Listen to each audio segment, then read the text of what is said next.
So as Chair of the Hanover Conservation Commission, I welcome you to this evening's program on deer management and forest health. This is the second session today. We've had this discussion earlier for the professionals, and tonight we have for everybody.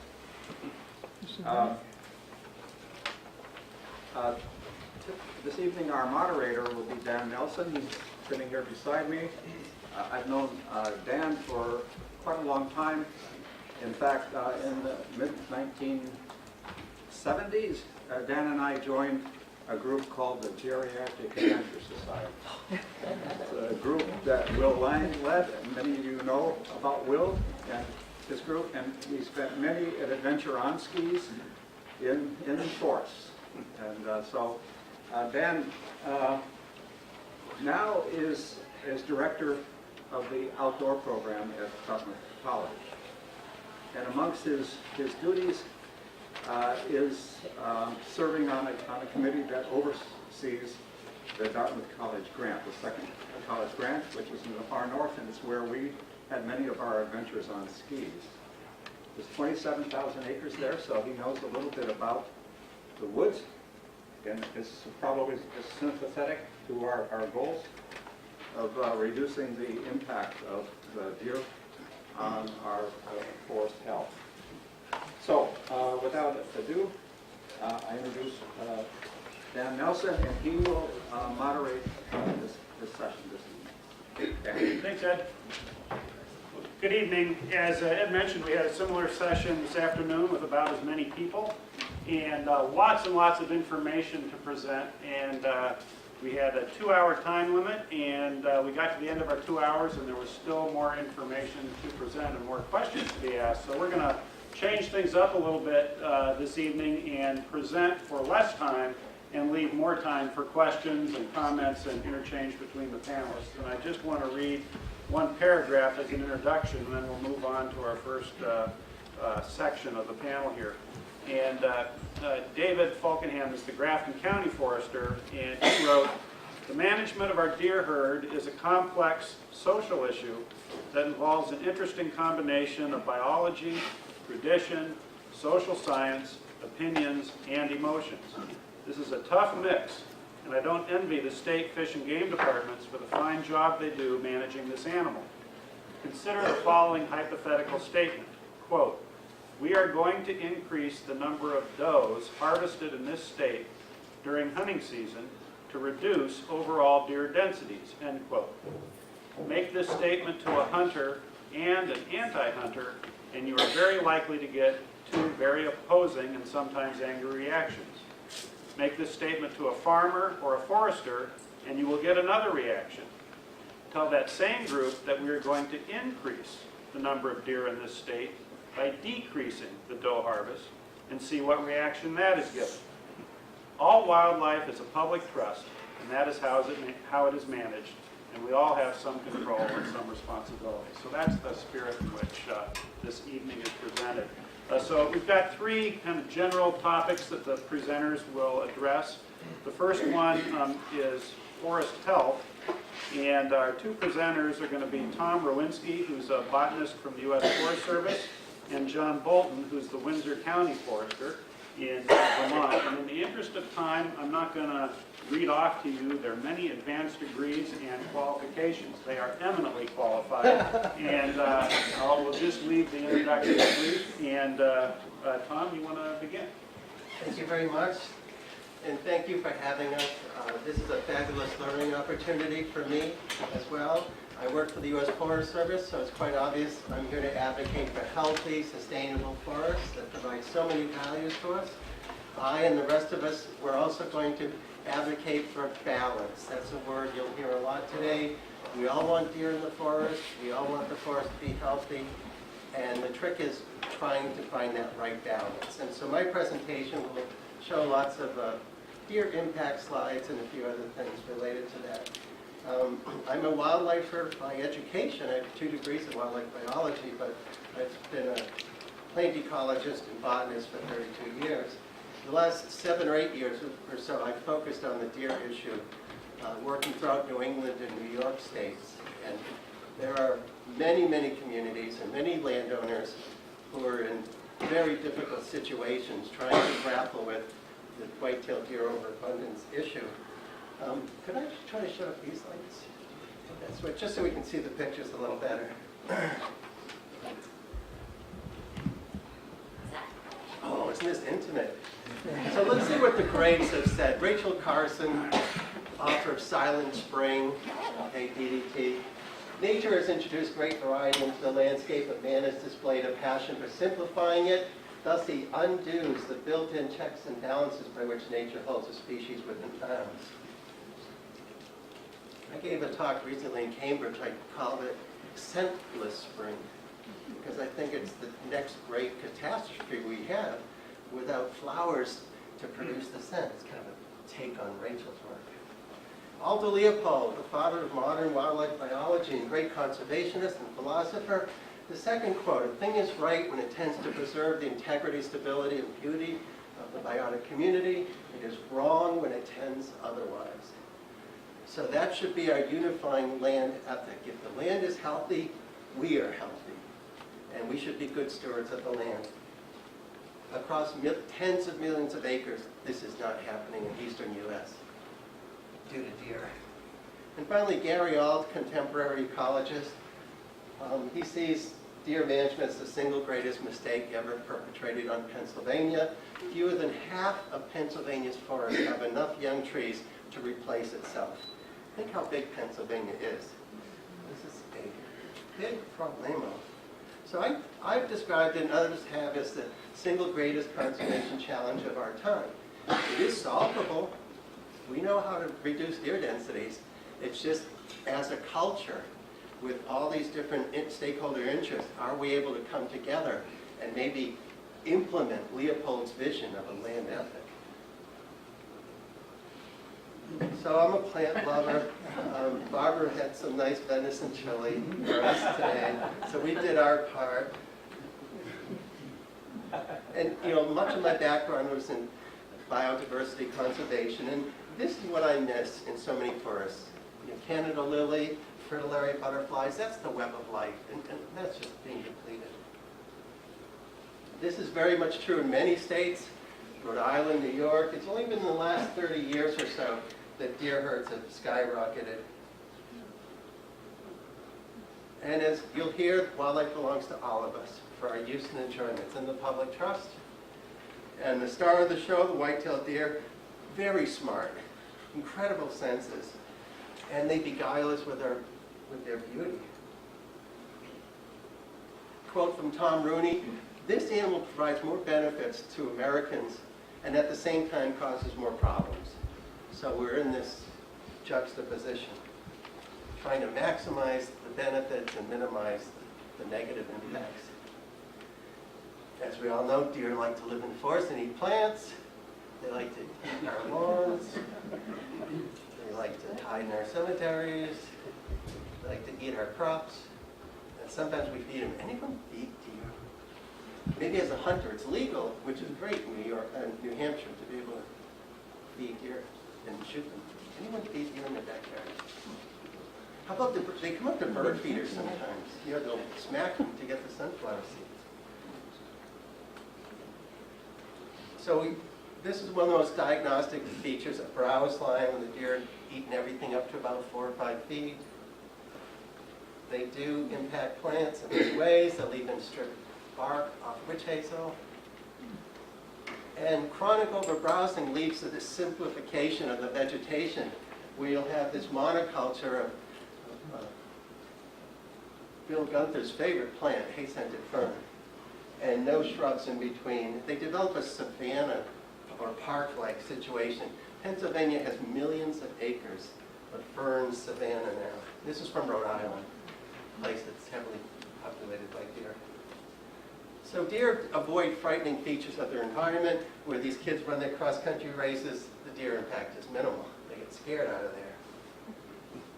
One of the horror shows I visited, 25,000 acres, Harriman State Park, north of New York City. It's New York's outdoor playground. absolutely devastating. The forest is falling apart because there's no regeneration. Any of you ever see beech sprouts? If you try to do forestry in New Hampshire, what do you get quite often? Beech sprouts, just thicket, it's awful. We can't even get beech sprouts to grow in much of southern New England and New York. They're ankle high. And you could drive a car through that forest. So that's been going on for 40 years. And then you add a disturbance like fire, and guess what? It just accelerates the disintegration of these forests over tens of thousands of acres. Every tree that falls or gets killed is not being replaced. These forests and forests in tens of millions of acres are living on borrowed time. Okay, every tree that falls is not being replaced, and there's no magic wand to fix it. Another picture of maybe 6 trees per acre there, John. Not much left. So 17 years ago, the state botanist had this to say about Harriman State Park. You know, the place of disaster. That's 17 years ago. And you'd think someone would have done something, right? You think there'd be informational kiosks. The deer are killing this ecosystem. No, not a word, due to what the author Margaret Heffernan calls willful blindness. And I come across that everywhere. This is a very difficult situation. It's expensive, it's politically risky. You have to educate the public. So managers and agencies and private landowners too would rather pass it on to the next generation. It's kind of sad. Even some areas that are heavily hunted, this is one of my study sites. I have hundreds and hundreds of these plots. Even when we try to kill as many deer as we can, we just can't kill enough. You can see the sugar maples here. They don't get much above knee high. You know, thousands and thousands of these babies, and not a single one grows high enough to grow. You can see the taller saplings here. Well, these all got established 20 or 30 years ago when the deer herds were much lower. So if you walk into a forest and you see these larger saplings, there still could be a very serious deer problem there. I mentioned this afternoon, that the term wildlife sanctuary now is an oxymoron. Because if you just try to contain these areas and keep bad humans out, the deer kind of change everything. Quabbin Reservoir in Massachusetts, one of the success stories, when they realized that the deer were destroying the forest, which was critical to the watershed and water quality.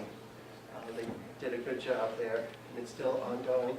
This is the kind of sign that's killing forests, in case you didn't realize it. It's a throwback to what I think are the dark days of conservation. And how do you find deer impact? Well, you can look at log stumps, are they sprouting? Or you can go to a beaver pond and look at the older stumps there. Are they able to sprout up new growth? Or you can look at what are called refugia. This is the only place where wild sarsaparilla grows at this New York site, because the deer have eaten it wherever they could get to it. So they're not mountain goats. They can get pretty high, but they can't scamper up ledges. And look at where the crown of a tree fell. That will protect the plant life under those limbs. Get some good clues there. Little accidents like this fence or underwater, a fire tower. Or in cases where you deliberately construct fences for whatever reason. This fence is about 4 acres in size. It's in Rhode Island. We fenced an area of Japanese stilt grass, thinking that the natives would outcompete it, and it only took 3 years for the native poison ivy and other plants to all but outcompete the Japanese stilt grass. So we want to level the playing field. Invasives have gotten a bad rap, but the deer really exacerbate the invasive problem. Sugar maple they love, hobblebush they love. Little study of hobblebush when we tag individuals. If you just measured once a year, you wouldn't see this dynamic. But in September they start 20 inches, but over the winter they get browse, so they're down to 15. By September again they've gone up. So they go up and down, but you can see there's not much net improvement at this site. And this site was given extra doe tags to try to reduce the herd. And deer do like some invasive plants. Winged euonymus they love. We actually have some middle school students tagging these in Andover, Massachusetts, and monitoring their height growth. Ginseng. Who loves ginseng? Deer do. It's quite a valuable catch crop now, especially in Vermont where it's legal. trilliums, I'll miss them. Oops. Just to go back again, studying herbaceous plants is a little tricky because the deer are always eating them. So you can see here in early May versus 7 days later, went from 8 to 3 and 14 to 7. So that's how much they're hitting these trilliums. But we are seeing an increasing trend at this time, probably due to hunting on this wildlife refuge. They love anything in the lily family, as you know. They'll eat your tulips, but not your daffodils, right? Anyone notice that? Oh. Curtis Dogwood Natural Area south of here was set up specifically to protect flowering dogwood right near its northern range limit. Well, that's the only good-sized sapling we could find. All the others were being browsed. So the whole reason for setting up that nature preserve to perpetuate the dogwoods is now going out the window because no one's bothering to fence the deer out or to reduce the density of the deer. What do you think of that, John? Isn't that beautiful? If you were a forester, you would not like to see that if you try to get tree regeneration. Couple minutes. Couple minutes left. They don't like pine. They don't like beech. Here where we measured beech sprouts, they're not getting any collar. So the deer herd is pretty much stagnant. They don't like ferns. Garlic mustard they hate. They don't like princess pine. This just shows a size class distribution of sugar maples in one well-studied forest. You see that far away over there? Those are stems less than 2 inches diameter. There should be hundreds of those. So you have a nice negative exponential curve. But that's diagnostic just from measuring the existing trees that there's a reproductive bottleneck surrounding up small trees. Skip that. We tried to gentrify nature, haven't we? So many of these areas we got rid of the unsavory characters, the wolves, cougars, hunters. But there have been some unintended consequences. What we thought we were doing was protecting the animals and protecting people by kicking the hunters out. Well, guess what? The wildlife populations are plummeting. The birds are leaving because the structure's bad. And people are less safe. They're getting ticks and Lyme disease and maybe driving into a deer at night.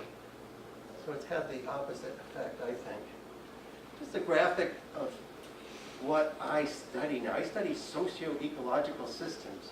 You may have the same forest and deer herd here in Hanover as maybe Burlington, but you've got two different kinds of people, don't you? You've got to factor in the human aspect. So every socio-ecological system is different. And white-tailed deer overabundance has various definitions. I like the bottom one mainly because I wrote it. But it's a consensus determination that negative impacts of deer outweigh positive. We want the positive values to outweigh the negative. There's always going to be some negatives, but we all want to agree. We love the deer, we value them, but guess what? In many of these communities I work with, the negatives are just off the charts, and people are firmly of the consensus that something has to be done. So, Tom, we need to wrap this up here. Okay. We'll get back to more of the questions. Okay, our next panelist is John Boughton, who is the Windsor County Forester and is also going to talk about issues related to the overabundance of deer, biodiversity, regeneration, browse indicators, plants, all in 10 minutes. I heard what my topic was. Now I know. Excellent. Great. I'm not going to repeat some of the things that have already been said, except maybe perhaps very briefly. You know, I want you to know that I think forest stewardship is much more than taking care of the trees. There's a whole lot more involved there. You know, there's a lot of understory plants. We've got fungi growing there, lichens. These are many animals in addition to the deer and the game. There certainly are a number of amphibians. We have insects, we have birds throughout this whole system. So I try to look at the forest like this whole big, large, interactive bits of life that are working together to make it function well. I want to tell you a little bit about a story. Bill Gunther was much more involved in this, and he's the Windham County Forester, so that's the southeastern corner of Vermont. He and several other foresters were noticing in the early 90s that they were coming across places where they had harvests of timber, and they weren't seeing any regeneration. They weren't seeing the kinds of trees coming back that they wanted to see or that they expected or had seen in, say 10 years before. They pulled together a group, an ad hoc group, and started to do a little bit of research. They did some literature reviews. They contacted other natural resources manager and asked them. They did some mapping, sort of some sample mapping throughout different parts of Windsor County. In the end, they came to, Windham County. And in the end, one of their conclusions was that they couldn't find really any place where they had any really well-established red oak, sugar maple, or white ash seedlings.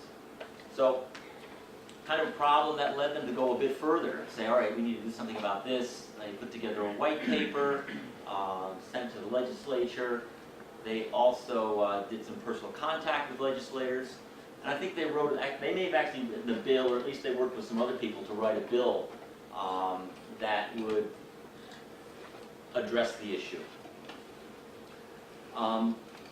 What that did do, that bill itself did not pass, but what it did do was it called the legislature to ask the Fish and Wildlife Department to gather together a group of various interests and various specialties, and to put together a subcommittee, a committee, and give a report to the legislature.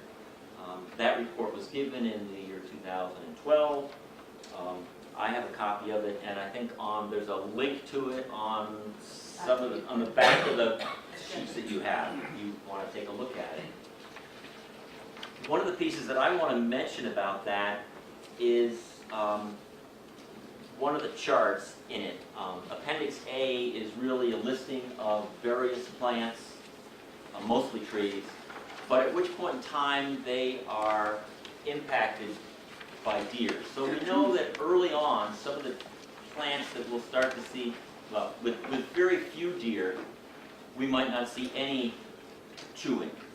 And we have a diverse understory of, in a rich northern hardwood forest, we have basswood and sugar maple and white ash, and if it was a little bit of a southern-facing slope, we'd have some red oak, and a number of others.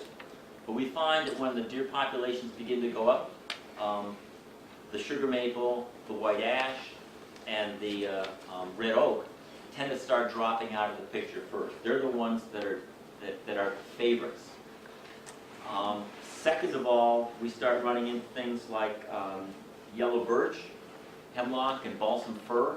They're the next ones that begin to show some impact, a little bit of browsing. So in sort of those lower stages, those plants are able to move up through the deer and form an understory, which will eventually become the new overstory. When the deer populations get higher, that number, those species begin to get suppressed, and they start to not be able to respond very well unless they get incredible amounts of sunlight. Beech, Tom had just mentioned beech, and that's one of those species that deer really don't like. They don't get a whole lot out of it. By the time you get to the point where beech sprouts won't get above here, you really have a very high deer population. So, taking these, there almost certainly is a way for foresters and other natural resources managers and yourselves to go out and do some assessments as to what's the health of your forest.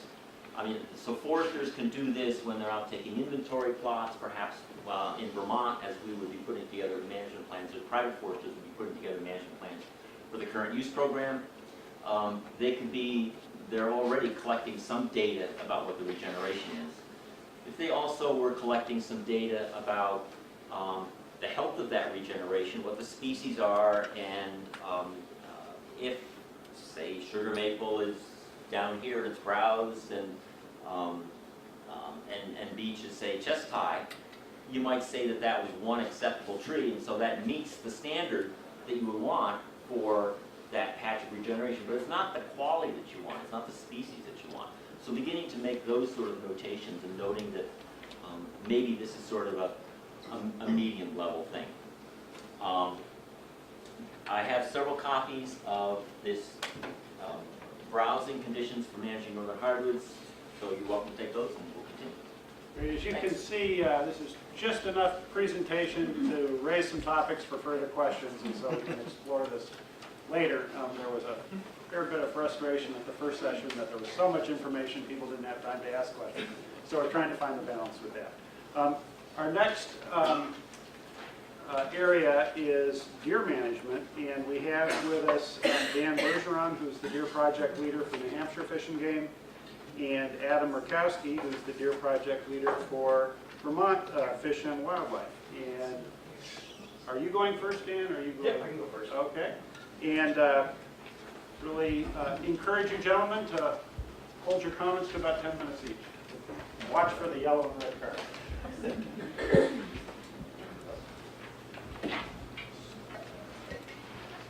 There we go. So I'm gonna just go over real quickly how we manage deer in the state. Mention a couple things. One of the things I'll mention is that in New Hampshire we set all of our population goals in 10-year increments, and those are in the big game management plan that we use to kind of guide management for those species over the next 10 years. The current one is due to run out at the end of 2015, so we're in the process of rewriting, we're just starting the process of rewriting one that will bring us to 2025. So we're going to be looking for public comments and public involvement. We'll have some public meetings throughout the state, so that as many stakeholders can give their input to what these different population goals should be for the next 10 years. So kind of a timely thing that this is going on, because we'll be redoing that. So in New Hampshire, I guess another thing that I just want to say real quickly is that just to kind of put things in perspective, I think Tom's presentation at the beginning is kind of a worst case scenario. In New Hampshire in particular, we have some of the lowest deer densities in the country in the Northeast. So this isn't a large-scale problem in the state. Certainly in the town of Hanover, it's become an issue. But we're lucky in the sense that we're still fairly early on in this, so hopefully we can react in advance and start to deal with this before it gets to issues that you see in areas like New York and Pennsylvania. So hopefully we can work together to do that. So in New Hampshire, we manage deer based on different wildlife management units. The state is split into 20. These management units are based on differences in deer density, weather, different types of habitat. And we do this because they're kind of similar areas. What you would prescribe for hunting down in the southern part of the state wouldn't be the same as wouldn't work well for the northern part of the state. So we split things up like this to try and manage more effectively. Recently, we split these two units on the Connecticut River Valley. G is where the town of Hanover is located. This has now become G1 and G2. There were differences in both habitat and deer population densities in these areas. So we split these units to better reflect that in 2012. So it's only been 2 years since this has been done. But this split has allowed us to increase hunting opportunity in this area. But again, it's only been for a 2-year period. So just a closer look at those splits. We use the adult buck harvest, a 2-year running average as an index of the trend in the population, just to see if the population has been growing. And all of our objectives are based on that adult buck kill. And you can see G1, which is where the town of Hanover is located, it is above the set objective. So our goal is to reduce the deer population in this area. We take biological measurements on the deer. We take weights. We take antler beam diameters, and that helps us gauge the health of the herd and their relative position to the habitat's carrying capacity. As deer populations grow and they start to eat away all the browse and negatively impact the environment, it also has negative impacts on themselves. So things like body weights and yearling beam diameters will start to decrease its indication that something's going on there. So again, to manage deer, you want to manage the doe portion of the population. That's the reproductive portion of the population that produce the fawns. We gauge this by looking at adult harvest sex ratios, or the number of does that you harvest in relation to the number of bucks you harvest. We have estimates of what should stabilize the population given average conditions. But sometimes conditions aren't average. For example, in the last 5 years, we've seen 3 of the mildest winters that we've had on recorded history since we've been recording winter severity index, which has been since 1964. So winters have gotten a little bit milder. That's good for deer. They end up being more productive. They survive through the winter. So that can kind of counteract some of the things that we do with these really mild winters. We use either sex days to try and impact that. So that's the number of days that people are basically allowed to harvest a doe or a buck, but the aim is to get them to harvest female deer. And then whether or not we make adjustments in that is dependent on where the population is relative to the goal that was set, if it's an increasing or decreasing trend, and then what the winter holds in store for them. Because winter is another large mortality factor for deer in New Hampshire. And then we also, again, like I mentioned, we keep track of winter severity index to gauge these changes. So, you know, we're interested as deer managers in managing for, like they said, that the deer is held in the public trust. So we're interested in managing this for a large number of stakeholders. And not only that, but you know, we're interested in healthy deer populations for a number of different reasons. But as deer populations are more healthy, it's better for everybody. So I'll leave it there, and then hopefully we can answer questions. Thank you very much, Dan. And Adam, can you give us the perspective from Vermont? Absolutely. So I've got an hour presentation on this topic. So I'm going to see if we can't quickly bring up what I was using last time. If not, I'll just start. So my name's Adam Rakowski. I am the Deer Project leader in Vermont. And I just want to say I'm really excited to be here. I think this is great. Especially, I know a lot of you are from the community, so you know, when you talk about deer, it's somewhat like politics, right? Everybody likes to talk about issues that are at the federal level, but at the end of the day, all politics are local, and all the impacts of politics are local. And the same thing is true with deer. So in Vermont, it's our opinion that the presence of invasive species is by large the most negative impact on the state's deer herd in terms of the availability and quantity and quality of deer range. And this also has a number of negative interactions for people and for people who are maintaining a working landscape. So I'll switch spots with Dan. Similar to New Hampshire, Vermont does an extensive amount of data collection on our deer, and as John and Bill alluded to in our earlier section, in the 1990s, Vermont's deer densities likely exceeded sustainable carrying capacity for almost a decade. And this resulted in some very high deer kills. However, when we did encounter the winter severity that Dan just spoke of, our deer population rapidly declined. So when we started to see issues with deer browse in Vermont, that coincided with very high deer densities. Those deer densities declined due to 3 out of 4 bad winters, and since that time they've been maintained at a lower level. And when we talk about invasive species in southeast Vermont, these are particularly a problem. The department has actively reduced deer densities in those zones to much lower than what they could be, even at a half of the sustained yield. So we've really reduced deer densities, which is important. If you're trying to talk about improving ecosystem health and the benefits that come with that, you can't have those conversations until you have an appropriate number of deer on the landscape. However, at some point, you can lower deer densities all you want, but you don't necessarily address the root of the problem. And the root of that problem in many places is invasive species, especially in the Connecticut River Valley. In Vermont, we've reduced deer densities. We still have negative interactions between deer and browse, and this means that we need to do things further to address those problems. That means addressing invasive species and the interactions that those have with some ecological processes. So if you're not aware, Vermont's a very wooded state, 4th most wooded state in the nation. However, Vermont, like many other places, experienced deforestation during the last century. And the Green Mountain State, this is particularly important because our mountains used to be much greener. If you drove around Vermont prior to vast clear cutting, a large component of the forest was evergreen trees. And when you go in and you remove evergreen trees, which are critical deer wintering areas, you get regeneration in hardwoods, fast-growing hardwood species. So when you drive around Vermont and you see all the pole timber, it's important to remember that that's also not natural, and a large component of that pre-settlement forest composition was beech.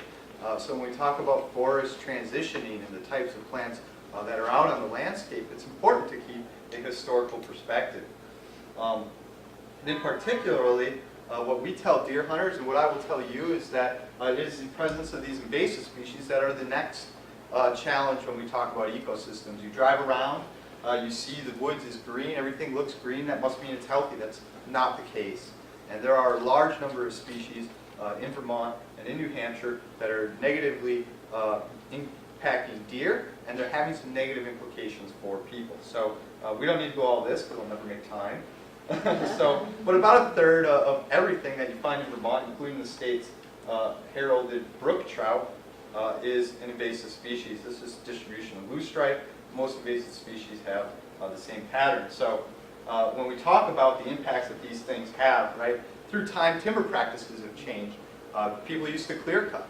Now we see a shift in the way people approach the forest. This has implications for the types of things that come up and their effectiveness at growing out of older age classes. We've also seen a change in the intensity of logging in terms of the area being logged, or the intensity on a larger scale, landscape level scale, how much cutting is going on.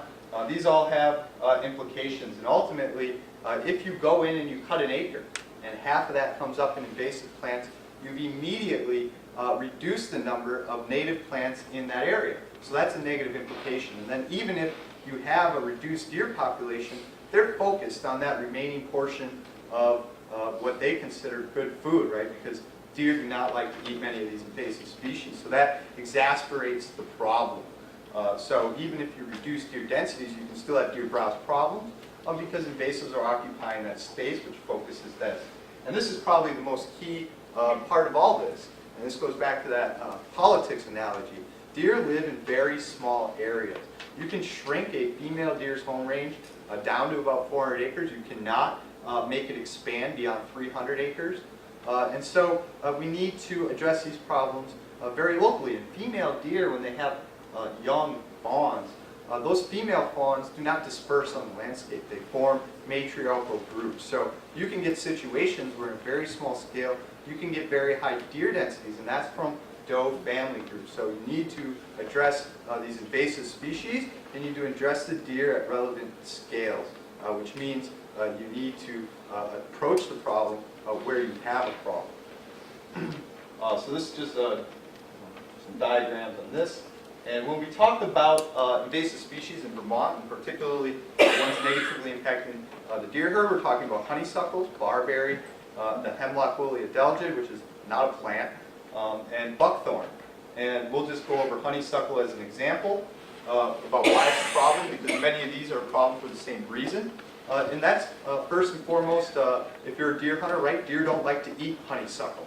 So there's no nutritional value there. And animals that do utilize these invasive species, they're of low nutritional quality, so it's almost fast food for them, right?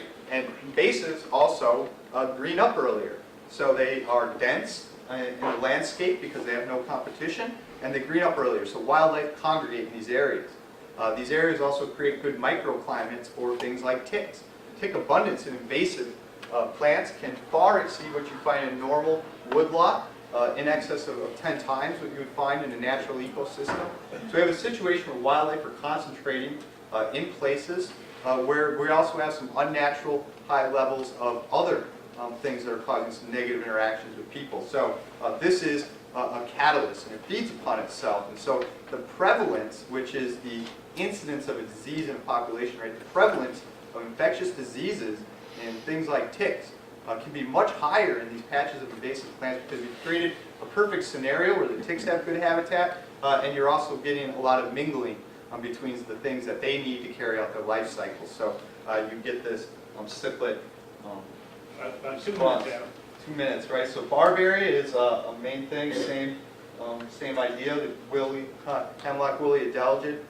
This primarily attacks hemlock trees, which are a superior wintering species in New England. So this is a concern. It's going to have some implications for what our forest would look like. The same thing with buckthorn. These are just a bunch of slides on how you address this, right? So, so what's the key here? And in Vermont, I'll make the pitch that we've aggressively tried to balance deer numbers, and we feel we've been successful with doing that. We still have some negative interactions between deer and people trying to maintain a working landscape, people worried about human-to-tick interactions, the prevalence of Lyme disease. So how do we do this? And if we cannot lower deer densities much further, that means that we need to start addressing the real root of the problem, which are invasive plants, right? So we need to identify and address areas of concerns, and that means working with landowners, foresters, loggers, people who can go out, identify these places, understand what's going on, and come to us. And then we need to educate, enable, and facilitate public participation. In the future, I can tell you that right now the department is working very collaboratively on a number of things that you will see enacted in the future that are meant to increase the public's knowledge of this problem. We think the general public is largely unaware. We think deer hunters in particular are unaware and particularly well suited to helping address this problem, especially for non-hunting landowners. So we need to increase their knowledge. And we as a department can help facilitate getting them to apply that energy in the right places, right? And so that's all about increasing the public capacity to respond, giving people the technical skills they need to address these things, and then they can help other people. And again, as I said, the department sees itself acting as a facilitator for these types of things as we go. And make no doubt about this, this is an effort and perseverance. And determination. So this is not easy. We do not expect to win overnight. But we think that we can generate the type of involvement, sustained involvement needed to turn the tide on these things. And one thing that the department has done along these lines is we operate a Connecting Hunters and Landowners program, where if you are a landowner concerned with overabundant deer, you can put your name in a database where hunters have also placed their name, and you can find someone to connect. And the problem is that we have over 2,500 hunters in this database and somewhere around about a dozen landowners. So that's quite the mismatch. And when we talk to foresters, we talk to people that were here at the first panel, those are people who emphatically insist that this is a widespread problem, forest regeneration, the prevalence of invasive plants, and the negative human interactions that occur from that are more widespread. So how do we get those people that are identifying that problem, who are talking to the landowners, how do we get those landowners to start being more open to these types of conversations? And that's, ultimately goes back to attempting to address these problems on the appropriate scale. So Adam, that's probably a good point to questions later on. Good timing. So one of the lessons that came out from the afternoon session, and I hope you're seeing come out here, is that there's a spectrum of issues here, and the issues in New Hampshire are different from the issues in Rhode Island and different from the issues in New York and Pennsylvania, and even within New Hampshire and Vermont, the issues in Hanover and Norwich are different than the issues in Hanover and Colebrook, for example. So there's a spectrum, and our next 20-minute presentation is, pardon me? We're going to let this one go on for 20 because we'll still be so far ahead of where we were last time. Still be 50 minutes. But the reason is the presentation about what's happening at the Cornell Plantation in Ithaca raises some interesting issues about what you have to do if things go beyond a certain point. And that may really stimulate a lot of conversation and discussion later. So, Todd, go ahead. Thank you. So my name is Todd Bittner. I'm the Natural Areas Director at Cornell Plantations. We are the Botanic Garden Natural Areas Arboretum of Cornell University. And I'm responsible for 3,400 acres of natural areas, the outdoor classrooms for Cornell University. All told, our deer management program spans multiple Cornell properties. It exceeds 10,000 acres. And prior to coming to Cornell, I was a natural heritage biologist in Illinois, at the Illinois Department of Natural Resources for over 15 years, and opened up over 70,000 acres of public lands to deer management. And I say that because I came from a perspective of an old school of conservation thought, which was you go out and you buy a wonderful, majestic natural area, and you protect it and you limit that access, you limit that use, you limit all these things, you limit hunting, and that ended up in a lot of ways destroying the thing that we protected because we hadn't factored in the increase of deer population across the landscape. And that consequence led to widespread damage in these natural areas and state parks. And what we realized, and my take-home message I'll share with you first, is that there's a curve to this. And the sooner you address it, the easier it is to solve and get things back into balance. The longer it persists, the longer that problem occurs, these species disappear and wink out from the landscape, the harder it is to reverse that trend and turn back the clock. And in some of the places, we may have actually missed that window. Now, there isn't a sign on a highway saying, here's the tipping point, and today you can have a chance, and tomorrow you won't.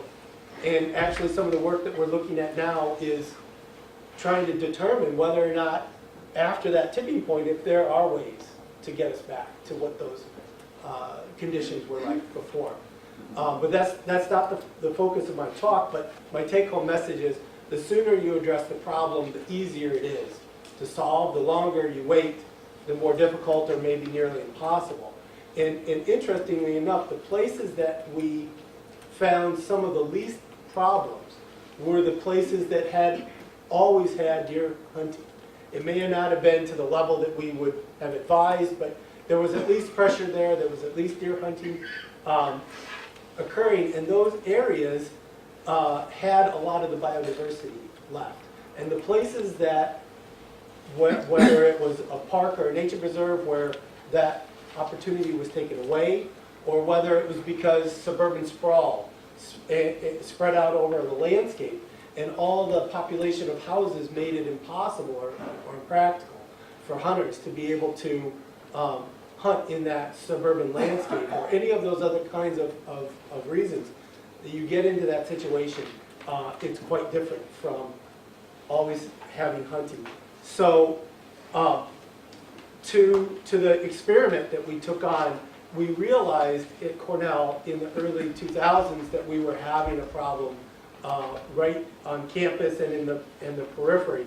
And it took a while for committees and decisions to be made and percolated, and finally a plan was approved, and work began in earnest in 2008, and there was 4 goals to the initiative. The first, preserve biodiversity, the outdoor classrooms of Cornell University, these natural areas, to improve human health and safety, primarily around Lyme disease and deer-vehicle collision, to reduce the economic impacts, whether they're agricultural or horticultural landscape impacts, and then lastly, to communicate those lessons learned, that outcome. What did we try to do? Did we get there? Were we successful? So a little bit just about our area for folks that aren't familiar. Cornell campus is in Ithaca, New York, Finger Lakes region. Our county has about 130,000 people in it, and it is quite a suburban, urban landscape right around Cornell University. And as you go further out, more agricultural and rural forests.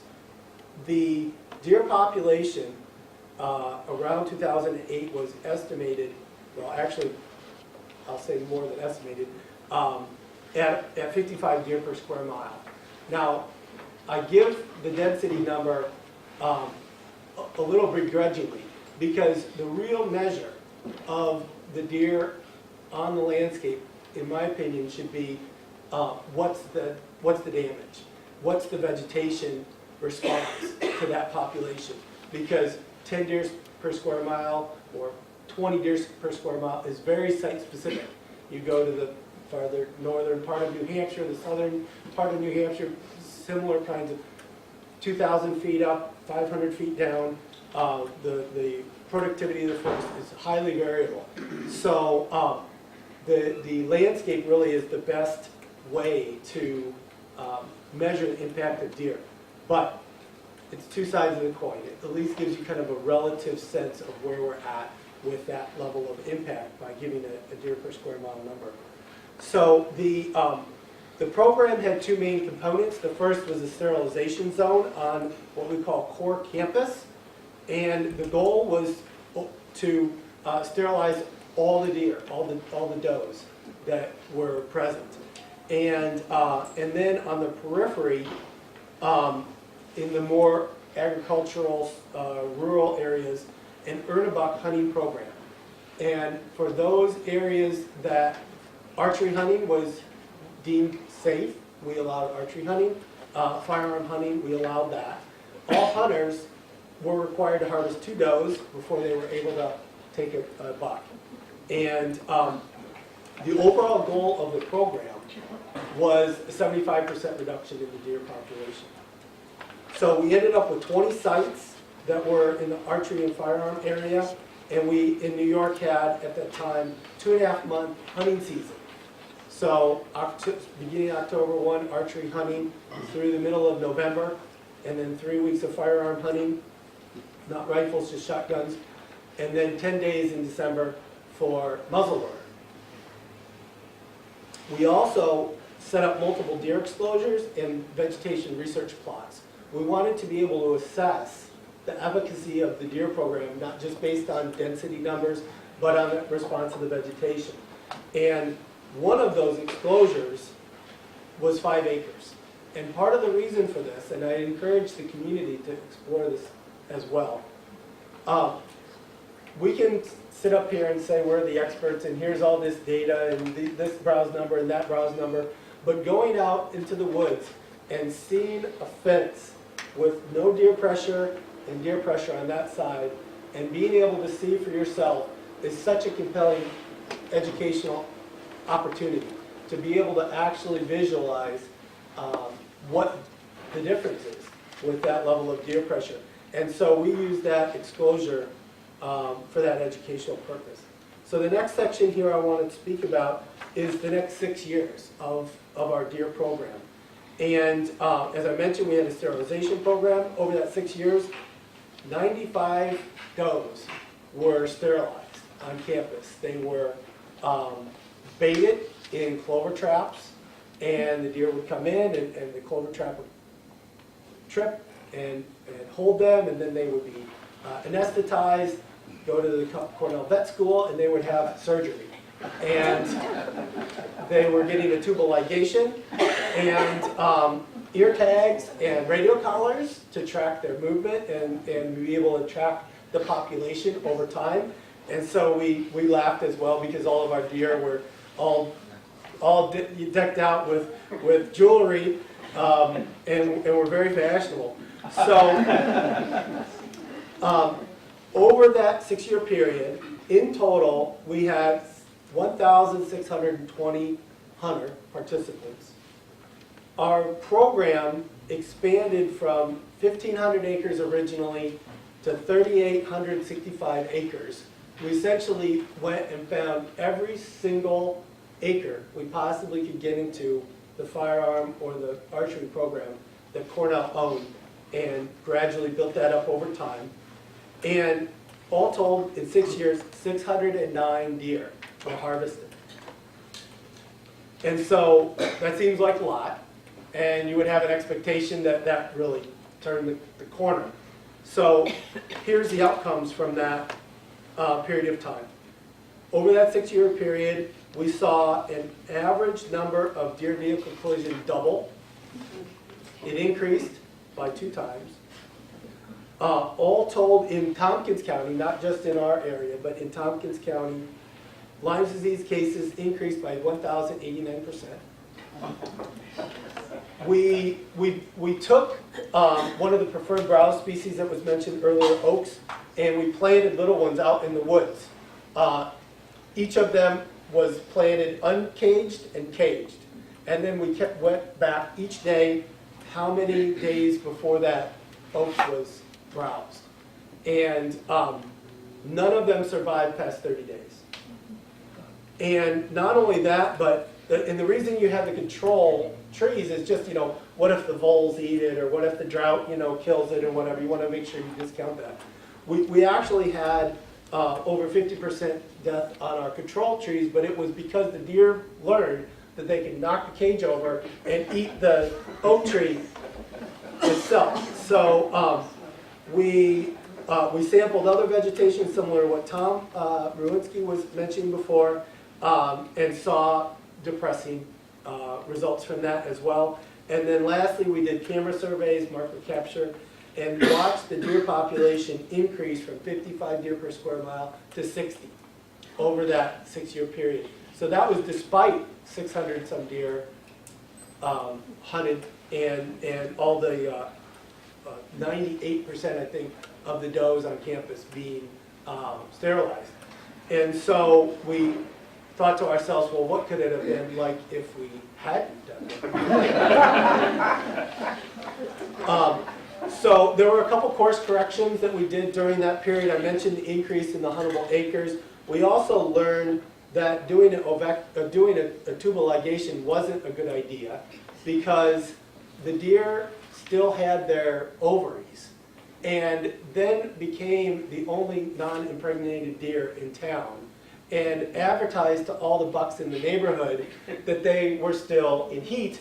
And we saw this enormous increase in bucks that came to campus because the female deer, it was December, it was January, it was February, they were still advertising that they were open for business.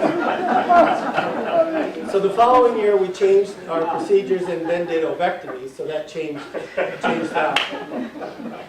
We also weren't satisfied that we were getting enough deer harvested even with the 600, and so we changed our Ernebuck program to have one doe harvested for one buck.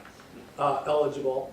But we also realized that because it is a landscape scale issue, it isn't just a property specific ownership issue, because the deer range across ownership, they don't care who owns what, that we really needed to approach it on a regional level.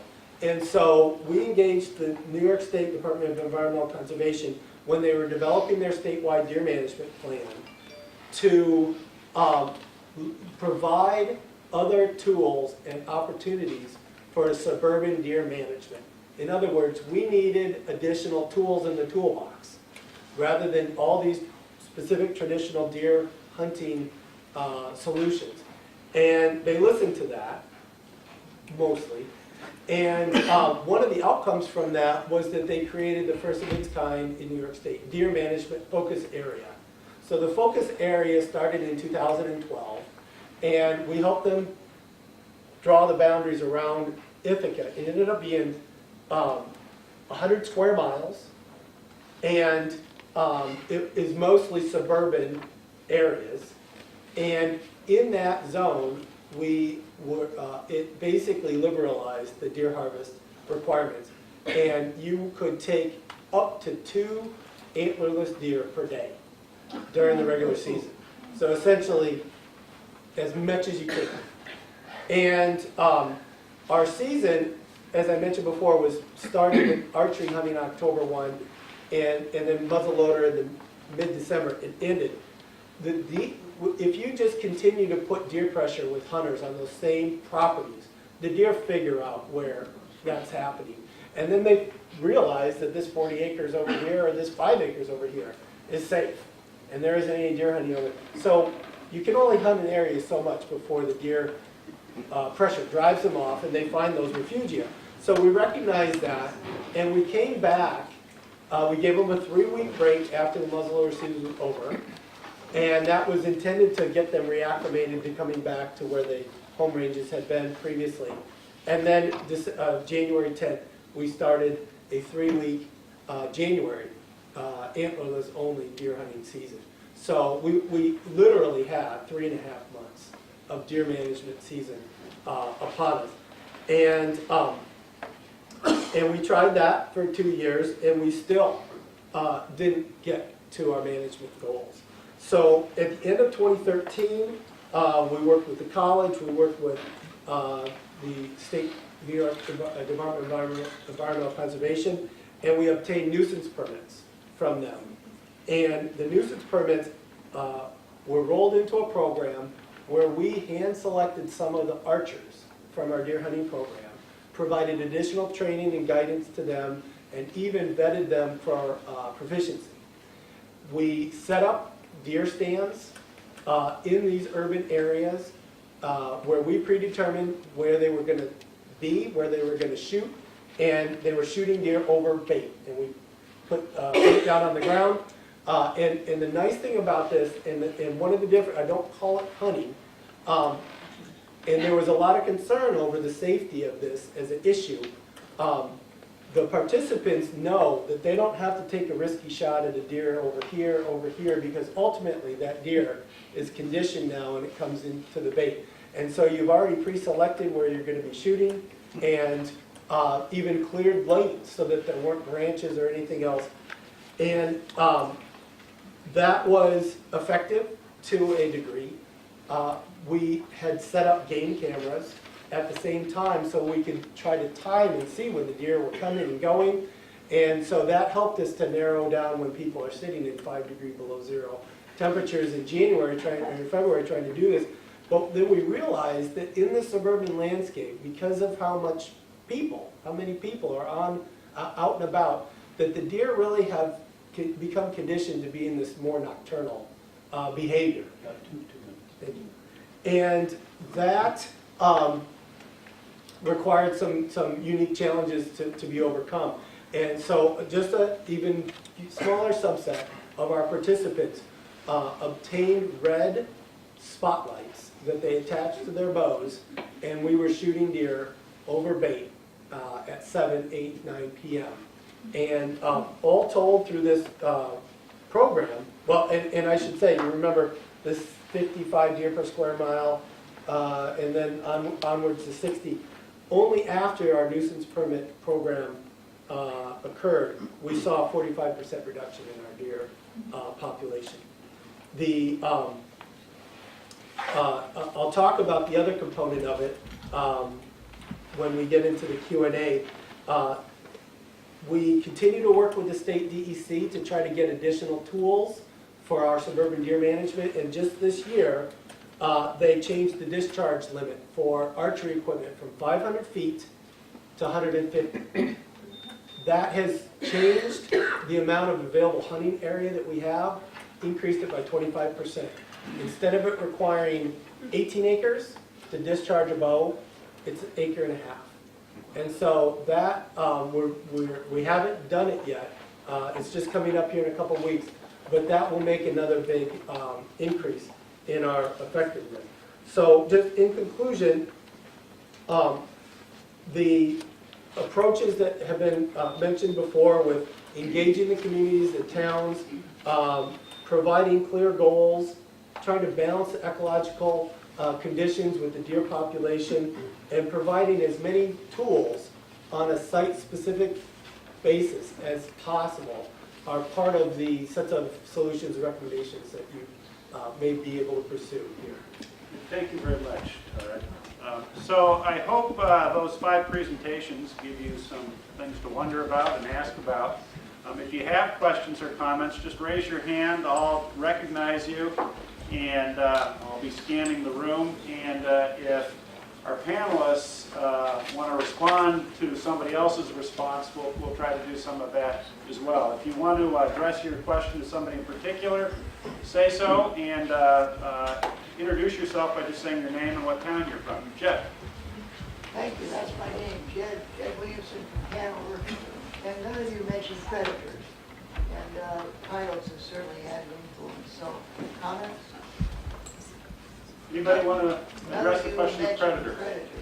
In terms of, what would you like to know about coyotes? I already know about coyotes, and I know they predate upon deer, but you didn't seem to think that that's having any impact on them, or at least you didn't mention it. In New Hampshire, we don't believe it is on a large scale, and certainly in the town of Hanover, it's likely not if the population is still growing as rapidly as it seems to be.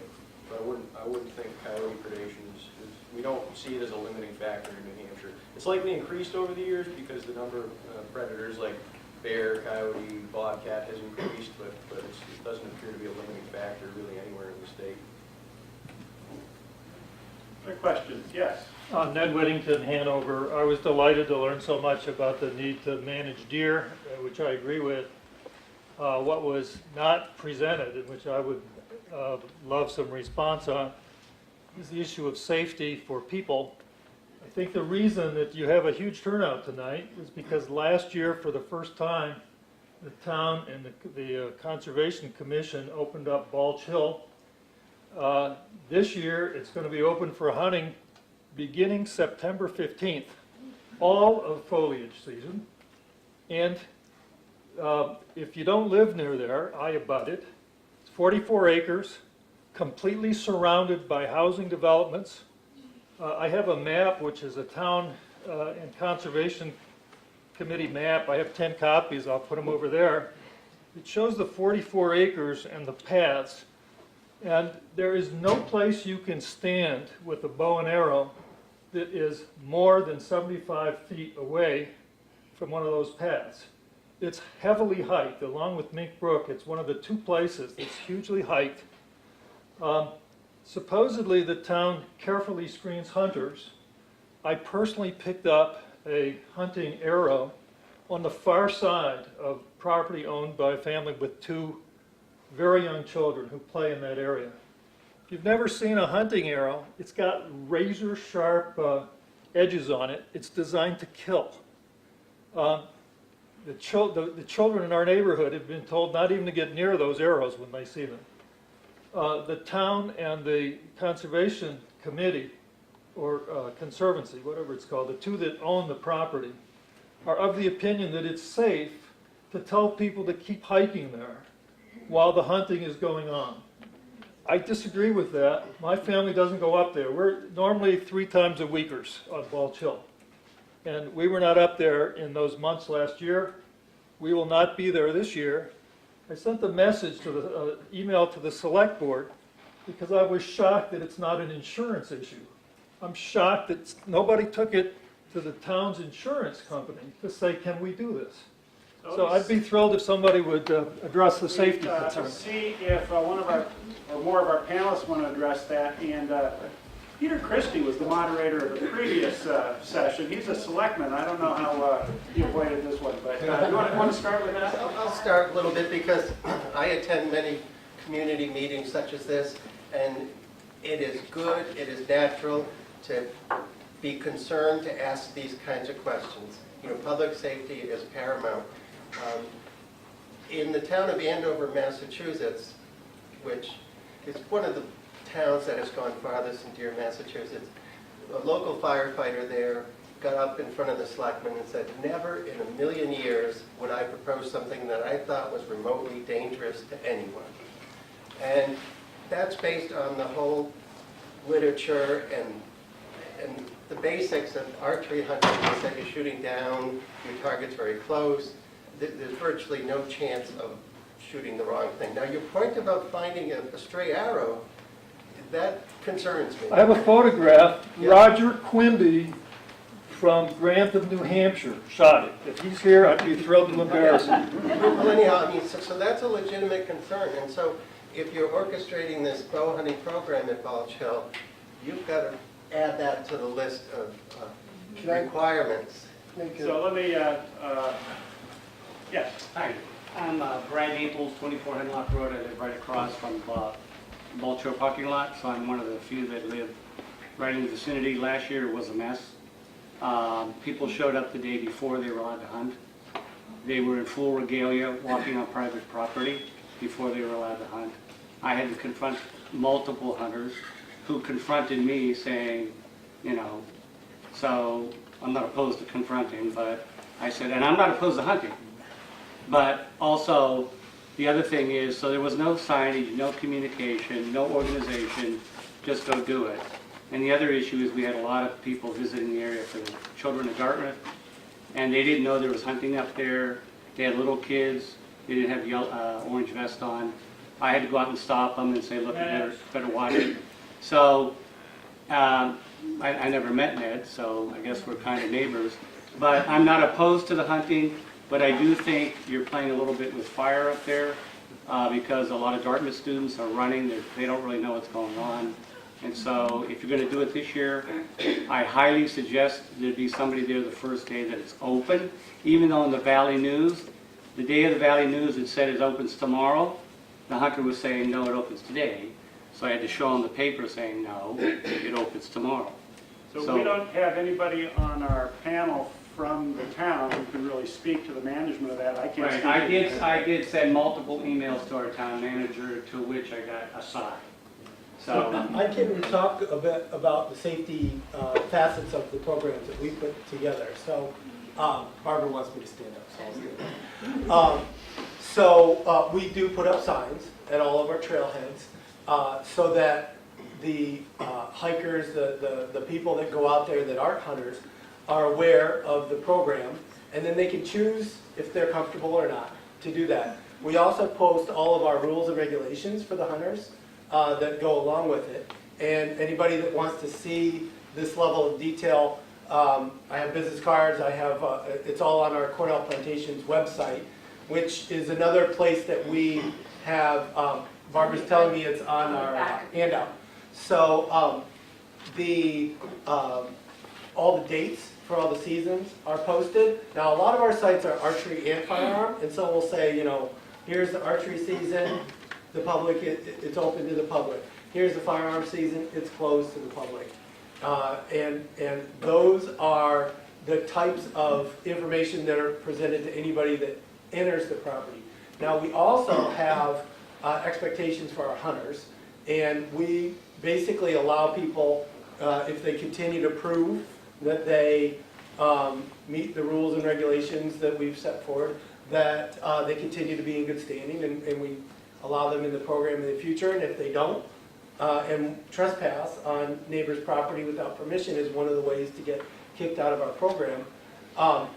And we found that even though we put all this information up on our website and made an expectation that the hunters knew it and followed it, not everybody did. And so we actually created a test.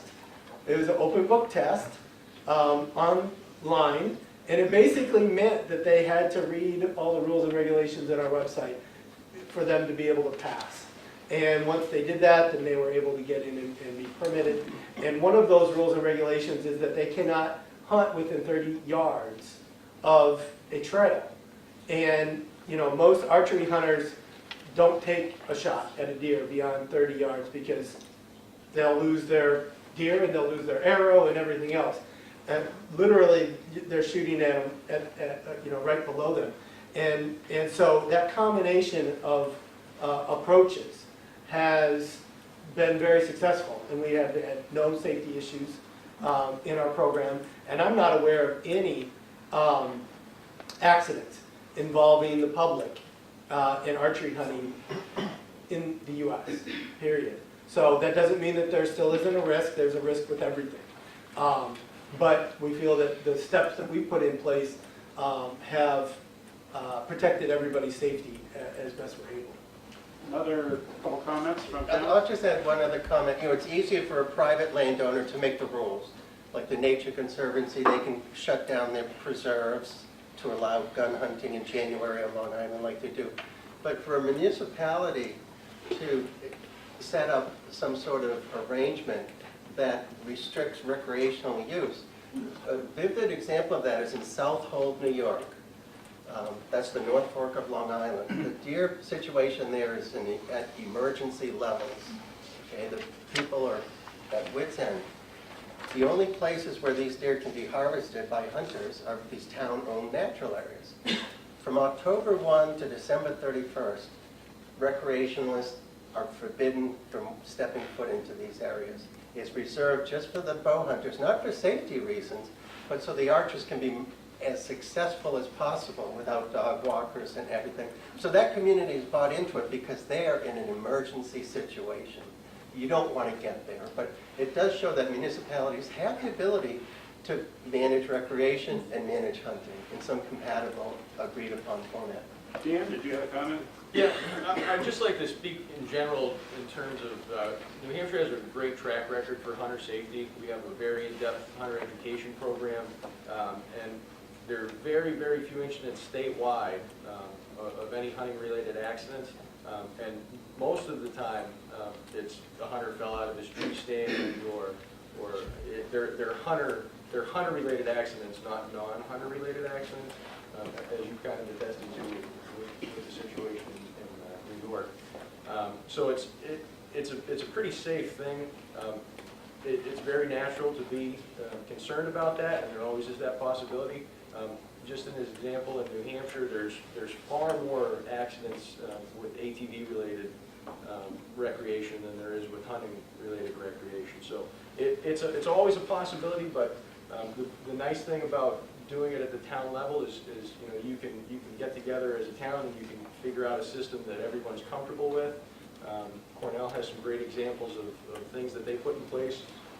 We have some examples here. This is for a program we have, Operation Land Share, which is for private landowners, but there's some different signages that are available to private landowners. Certainly the town could come up with signs that, safety zone, no hunting here. There are, offsets that the town could set, but, working together like that and education, I think, is key, so that people that are coming know what's expected of them.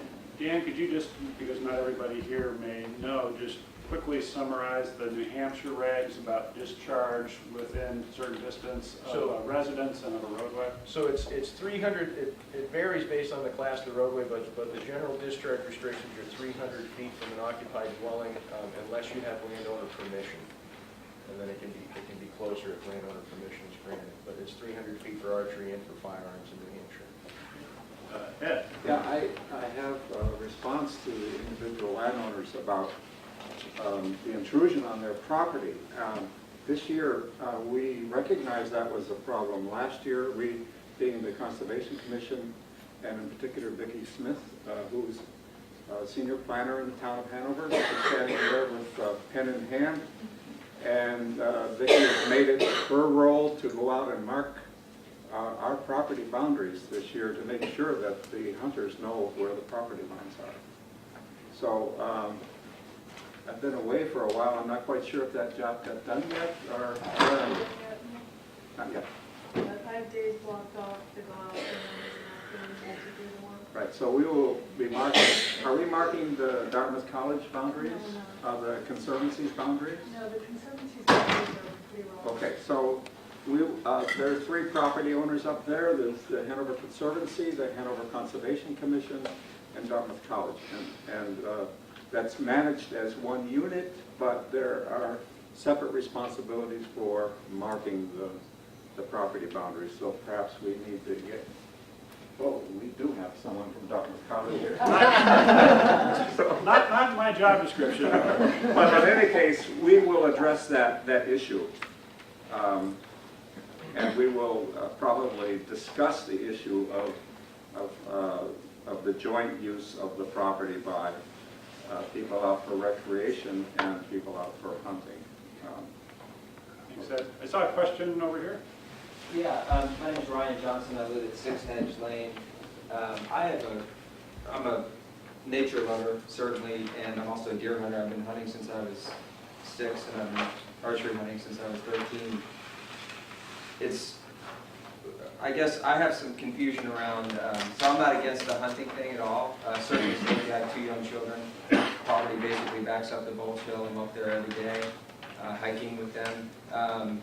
I have some concern. Certainly, safety is a big concern, but I like some of the thoughts. I actually like the idea of writing the name on the arrow, because what probably happened in that scenario is he probably shot a deer and it ran with the arrow in it because the only place it knew to go was safely by a house, and then the arrow probably came out at some point. Maybe, I'm just speculating, because that does happen. But what I was concerned about was the selection process, because last year someone forwarded me, and our house backs right up to Bulge Hill, and someone forwarded me an article and said, hey, they're going to allow hunting on Bulge Hill. And I was like, oh, that's great. There's a deer population issue, and if they do it right, it could be a really good thing. And then by the time that was like I don't know, Friday or Saturday, it came out in the Valley News. By the time I went up there on Monday, all the permits were gone. And, you know, I kind of put my ear to the ground and I was like, well, where did these permits go? And, you know, they went to people who were sort of, a lot of them went to people who were sort of on the inside and sort of knew what was going to happen and weren't necessarily even residents of Hanover. Or, you know, so I can't hunt in my backyard, but I have to deal with a stranger walking in my backyard. And so I went back up and I said, well, you know, really? Like, I can't even, like, you're allowing people to walk in the backyard that I don't know, but I can't go back there myself. And so it didn't stop me from hiking. Like, you know, archery I agree with is a very safe sport if you control who's going to be back there. I think it's fine. I think you should keep them in tree stands. I don't think they need to be walking around stalking deer on the ground. For that reason, you shoot down, it should be pretty safe. I have shot many deer with a bow in my life. I've never taken one over probably 25 yards, and most of them I want to be at 10 yards. So, you know, my concern is really more around the selection process, I guess, is where I'm going with this, and less around the actual process of hunting. Because I didn't know, when I went up there the other day, where they were issuing permits last year, they told me, oh yeah, they're not giving out permits yet. They don't know what they're doing. There's a meeting, and she gave me the flyer, and I said, okay, I'll go up there. But, and then I hear from Ned that it's on the 15th. Is that? February 14th. So we don't have anybody on our panel who can speak to that, but let me see if we have someone in the audience. Barbara? Well, I just had a question related to what you just said for Todd Bittner. Two questions. One is, should there be a lottery for the hunters here? Is that what you do? Well, there's a couple different ways that you can do it, and a lot of it depends on how much human resources that you want to put into it. And one of the things that we have developed is we essentially let everybody go into the program. We don't turn anybody away. And we have incentivized who gets to make reservations to go hunt. The ones that have harvested antlerless deer in the past get to make reservations 7 days in advance, and new people in the program 3 days in advance. And now it doesn't work for a first year type of a program, but you know, caps on hunters or it can be problematic just for the reason that you talk about. And so what we actually had done is allow for people to make reservations either in the morning or in the afternoon, and we set a cap for the number of people that we feel is safe to be on that land on a property by property basis. And so, for example, if it's 40 acres, you know, we might put 2 or 3 people out there archery hunting at any given time. They can be different people in the morning or the afternoon. So we get a good big pool of applicants and then try to manage it on a day-to-day basis to get the most people out there across that period of time. So there, and there's variations on those. And the follow-up question for you is, how much interest is there in this program? Are hunters standing in line eager to participate, even though it's doe who might be undersized? We have over 1,200 hunters registered in our program each year, and actually got into the opposite problem. And it's one of the reasons that we designed the program the way that we did. We actually built a website so that people could go on and make reservations for, now it's 10,000 acres that are in our program, because we don't have the human resources to be able to do that. You can also basically, if it's a small piece of property, you can create a sign-in sheet. And you know, if there's 3 names, there's 3 people at any given time can be on here, and if there's 3 names, it's full. You have to come back later. So, Vicki, there are obviously lots of questions for the town. I see that you're writing them down. One question for town officials: is there a way where people can hear some response to some of the questions that have been raised, since we don't have people on the panel here? My understanding was, it is our Department of Public Works that gives out the permits. My understanding is they screen the people to whom permits were given. I had thought that it was advertised to the college and to town employees. first, and if those were the people that responded first, that may be why, I'm sorry, I don't remember your name, That's why okay, you didn't Brian. know. But, yeah, so that might have been the case. We did have signs at the trailheads, and I believe that all the immediate neighbors were notified. We decided not to close Balch Hill. It was a situation that was talked about at length by our Balch Hill Stewardship Committee. We had also looked at, on that committee, looked at information that was based on a survey that was done with Balch Hill neighbors and people who lived in the neighborhood. Our Conservation Commission. We never saw it on Balch Hill though. Yeah, I didn't see a survey either. Okay, well, It I'm was done sorry. a couple years ago and all the neighbors got it, so, but maybe not everybody responded. I've only been there for about a year and a half, so. Okay, so to see well, if I can- just to finish what I was going to say, the Conservation Commission was in support of it, and so was the Select Board.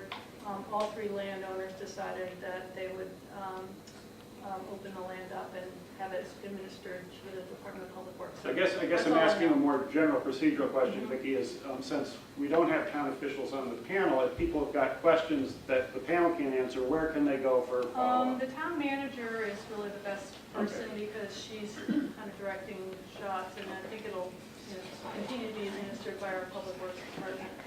Okay, I'm going to keep going from side to side, and we'll try to call on everybody I see. I was over there before. Yes, sir. Hi, Doug Brown. I'm a steward at the Upper Valley Land Trust, and I live down in West Lebanon.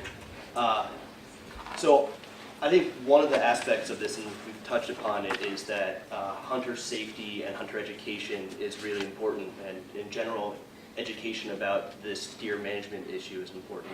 What opportunities are there in New Hampshire and Vermont for young people to get engaged in hunting? I grew up in the suburbs outside of Boston and didn't have hunting in my family, but have gotten brought into it by a friend. What's available for people like me who are interested in hunting but don't have that background? Thank you. Dan, can you start with that? Yeah, so in New Hampshire, we have two different programs to try and recruit hunters. One of them is a youth hunt program where there's a specific weekend every year where someone can bring a youth out hunting with no license required, and they're allowed to take deer lead effects for those 2 days.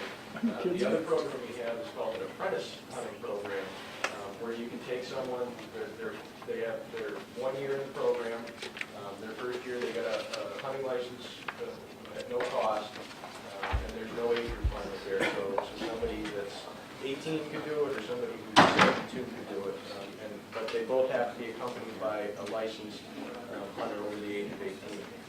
And those are ways that people can get into it, with someone that has some experience in it, and they can bring them out and kind of introduce them, even if they don't have someone necessarily in the family that does it. So there is a program for older hunters as well, to get out there and try it and experience it without having to go through the whole hunter education and buying a license that first year.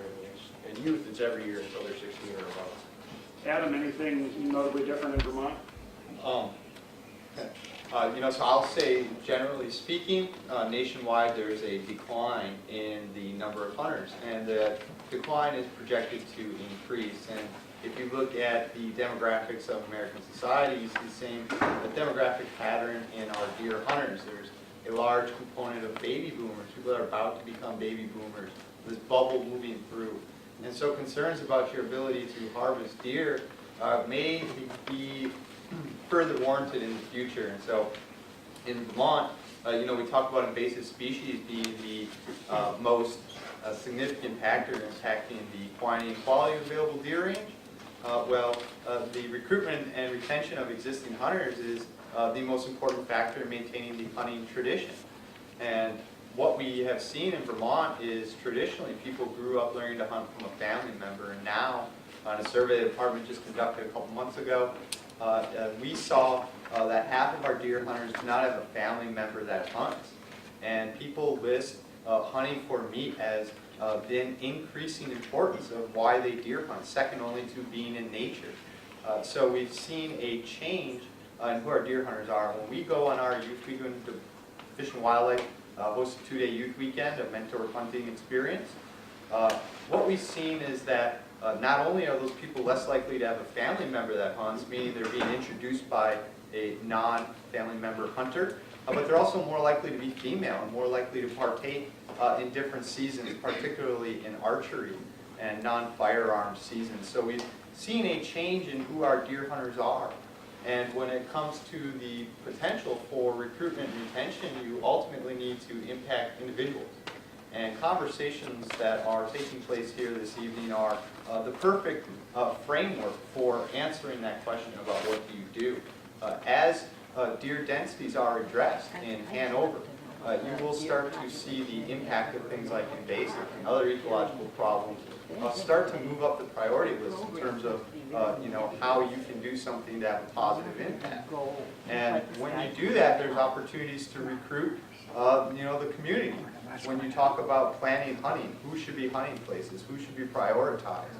Those are decisions the community can make and work together to implement. The state, at least the state of Vermont, would view itself as a facilitator. We can provide the technical maps, the technical information that will make the community, ensure that the things they agreed to are being enacted. But there's also an opportunity for the community to grab that opportunity, so to speak, and use this as a positive example about how you balance these multiple interests. And I think doing that from the bottom up, recruiting local students, those types of things is how you're going to build long-term acceptance for these types of things.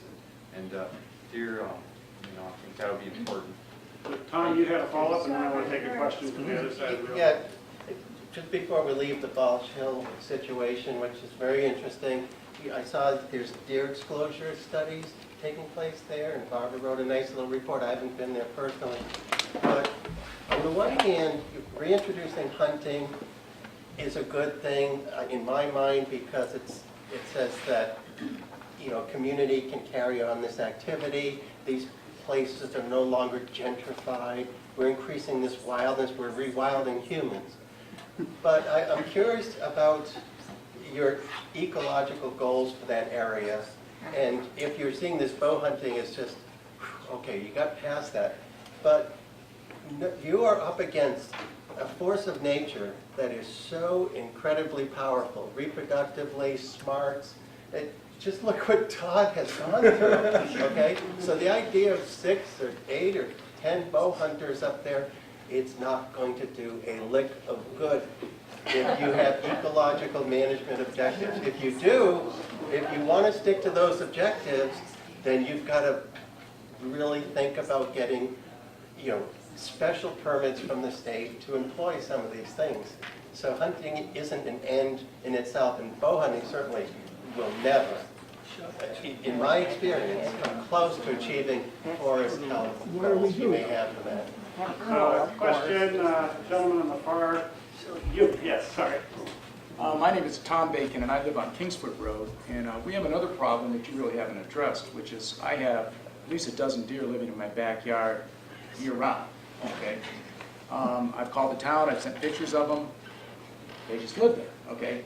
And the whole area from that basically goes up to Balch Hill, which is Kingsford Road, Haskins, Rayton, they have all these right-of-ways that come down, everybody's got woodlands behind their houses, the deer are just living there. So you can hunt them up on Balch Hill, but they're just going to move into our backyards because there's nothing there to stop them. They are totally domesticated now. They're not afraid of anything. You can walk right up to them just about within 5 yards. They won't even move, scream at them. You have to throw things at them to move. So what do we do about those deer? You're talking about our Ithaca suburban experiment. Not to mention, they have literally wiped out all the landscaping in the entire area. So, let me talk about our. I talked about the Cornell program. Okay, these same folks that I collaborated with developed one for a suburban landscape, totally on a voluntary basis, and they went door to door to ask permission to be able to can I discharge archery equipment within 500 feet of your residence, and if they got a yes, or maybe, but I'm unsure, and they basically worked on it on a one-on-one level, And over several years, they've built up now over 30 homeowners that have voluntarily agreed to this. And a couple folks have taken the lead in terms of vetting all of the participants, making sure that they are going to follow these strict requirements.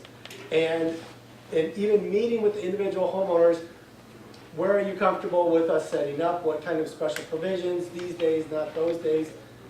It's very, very labor intensive. And they've been able to reduce the deer population in the suburban landscape through this program by 30%.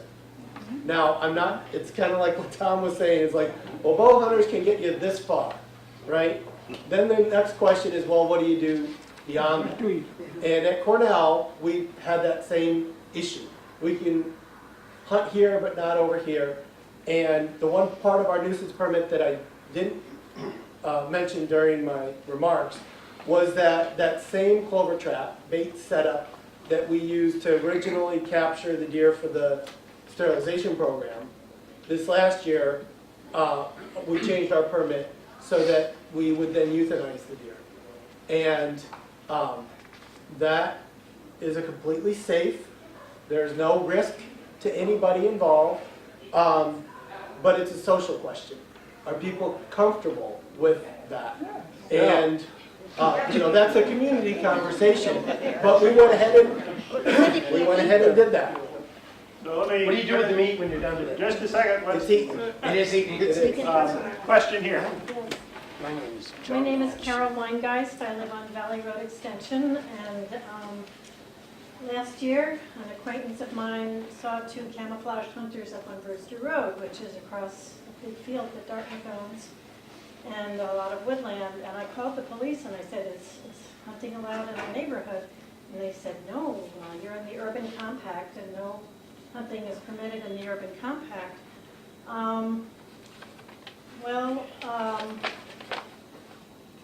I live next to the Hanover preschool, and I talked to one of the board members of the preschool, and she lives next to that very woodsy area and has 2 kids that play in the woods, where the hunters were camouflage hunters who were invited by somebody who lives there to hunt. Then I have a friend on Conant Road who saw his backyard neighbor in camouflage hunting right on the border of their property. And he called our town manager, and the town manager said hunting's permitted on private land. So there's, private land in the urban compact, the children, density, etc. I just wanted to share my concerns. Vicki and then Dan, is that something you can comment on from the state or? We have a town ordinance that prohibits the discharge of firearms within the urban compact. It's not a prohibition against bows and arrows. So, but that would apply, no shooting guns on private property in the urban compact. But bows and arrows are okay? Bows and arrows are not firearms. So they're permitted in the urban compact. There's no town ordinance that says go out and do that, but there's not a prohibition. So they're covered, Daniel, by the state ordinance that says? Yeah, usually when there's compact areas, those are within town ordinances, so those are something that the town specifically set up, and that's something that you have to check with your town. Each hunter would have to check with the town. I've been here for 50 years. So, these roads move Dan, right up if into a it. landowner is concerned about a possible He's listening, violation everybody's of pissed. New Hampshire hunting regulations, what's the best approach to? The best thing to do would be to call our dispatch number and report that, and they could get you in touch with the local conservation officer who would look into it for you.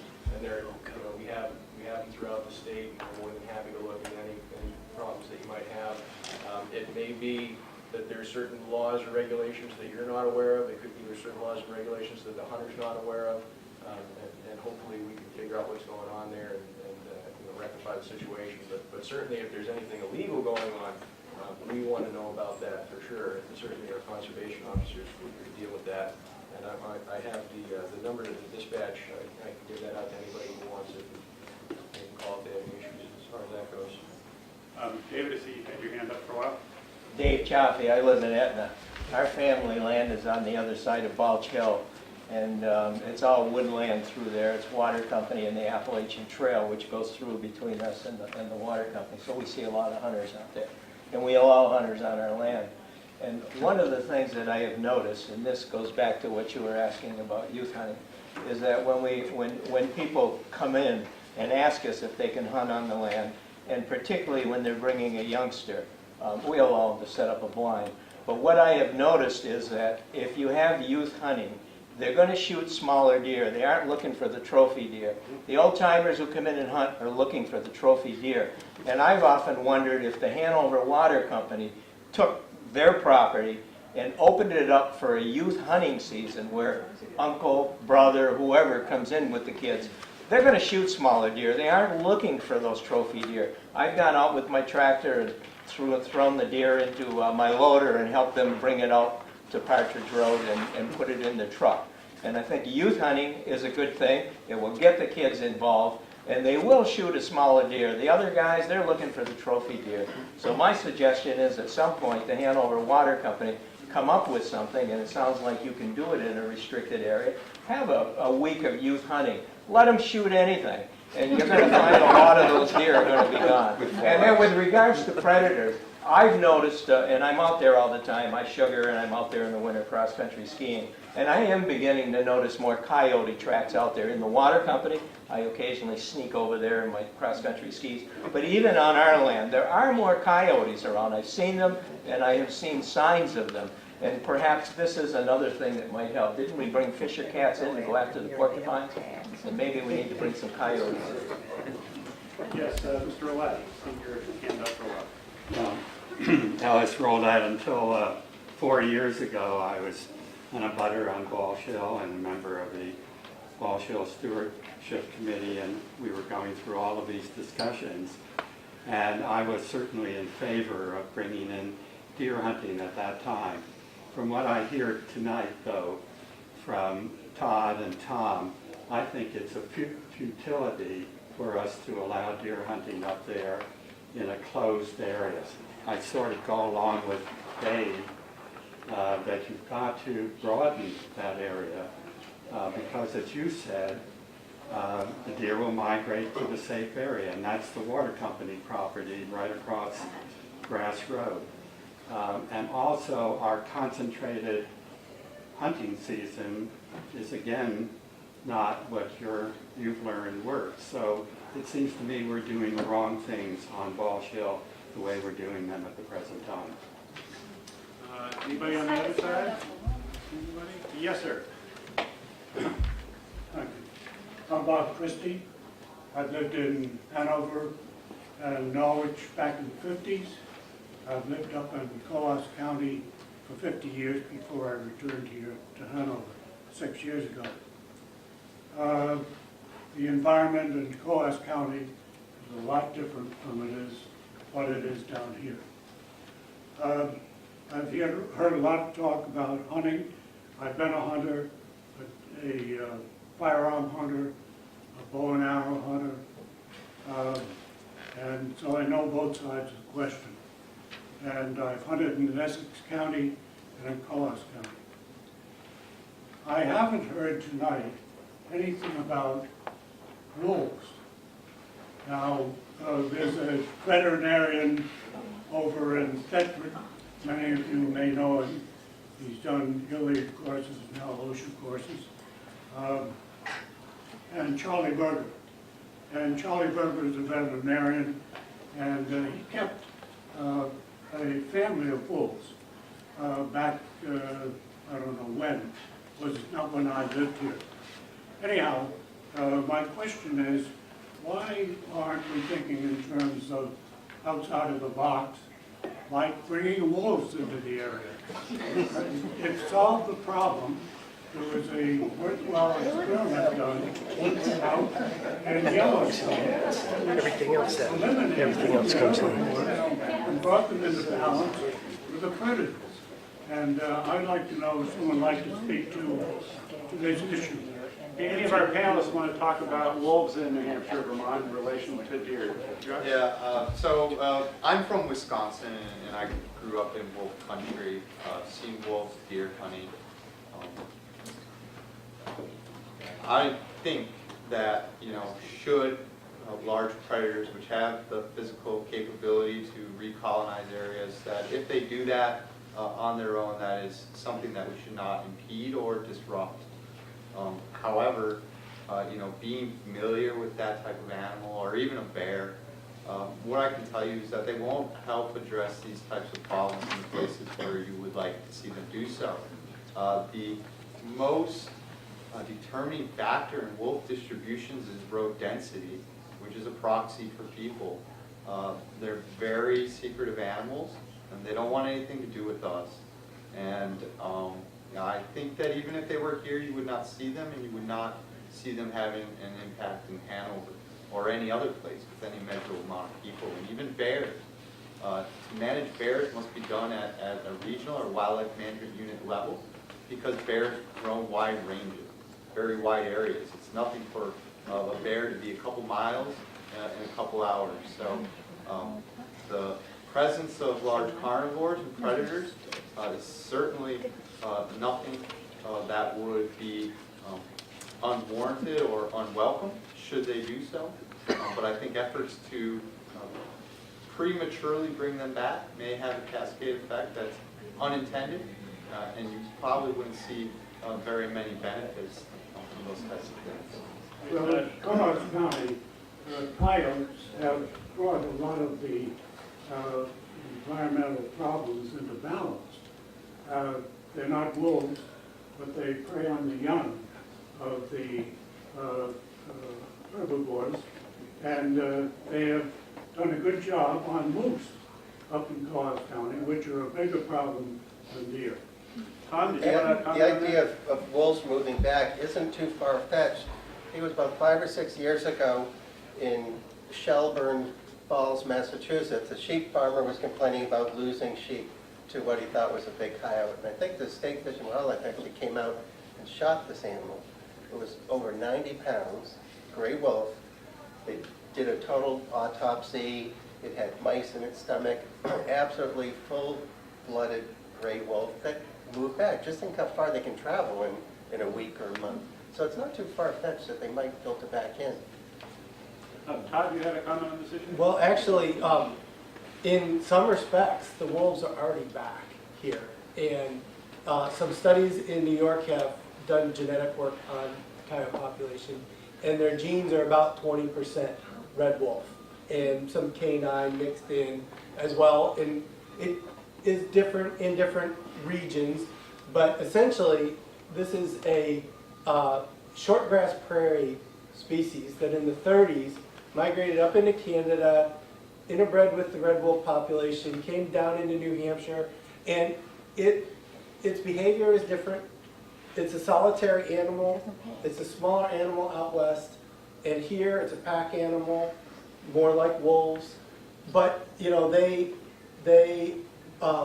so they're different than wolves, and they're different than coyotes. But they're still not large enough to impact deer populations beyond 3 weeks of a fawn or a very sick, injured, adult.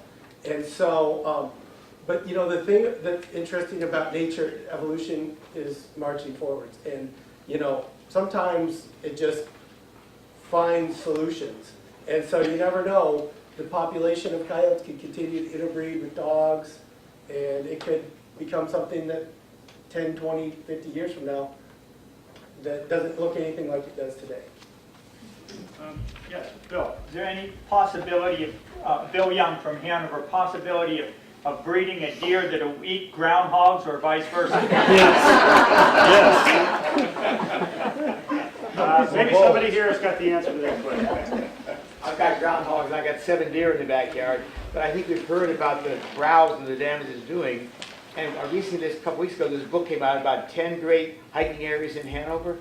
And I just want to think outside the box. Maybe close Bald Hill for 2 weeks or 4 weeks, and people know about it, and use that as an opportunity to go to one of these other places, and then rotate that around. So there's maybe always 6 places for hiking and 4 shut down for arrow shooting deer, as long as the hunters are very much aware of private properties and the safety aspects. And maybe just, we got to think outside the box.